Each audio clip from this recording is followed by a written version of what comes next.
இந்த ப்ராப்ளம் பார்த்தீங்கன்னா AIPMT 1991ல கேட்கப்பட்ட problem. A seconds pendulum is mounted in a rocket.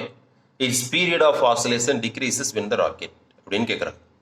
So உங்களுக்கு பீரியட் ஆஃப் ஆசிலேஷனுக்கு ஃபார்முலா என்னன்னு தெரியும்.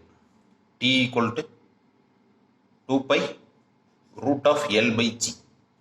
So T is proportional to 1 by root of G ன்னு சொல்லலாம். நமக்கு என்ன பண்ணணும் அப்படின்னா பீரியட் ஆஃப் ஆசிலேஷன் டிக்ரீஸ் ஆகும். இப்போ டி டிக்ரீஸ் ஆகணும்னா எனக்கு ஜி வந்து என்ன ஆகணும், இன்க்ரீஸ் ஆகணும்.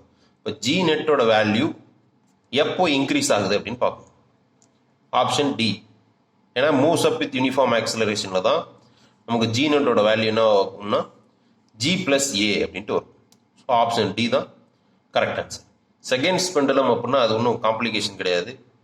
ஒரு பெண்டுலம் ஒரு ஸ்விங்குக்கு ஒரு செகண்ட் எடுத்துக்கிச்சு அப்படின்னா அதான் செகண்ட்ஸ் பெண்டுலம் சொல்லுவோம். அதெல்லாம் எந்த ட்விஸ்ட்டும் கிடையாது. பீரியட் ஆஃப் ஆசிலேஷன் டிக்ரீஸ் ஆகணும்னா எனக்கு நெட் ஜி நெட் எனக்கு இன்க்ரீஸ் ஆகணும். ஜி நெட் எந்த கேஸில் இன்க்ரீஸ் ஆகணும் அப்படின்றது தான் ப்ராப்ளம். எப்போ இன்க்ரீஸ் ஆகும் உங்களுக்கு மூவ்ஸ் அப் வித் யூனிஃபார்ம் ஆக்சலரேஷனில் இன்க்ரீஸ் ஆகும். அவ்வளோதான்.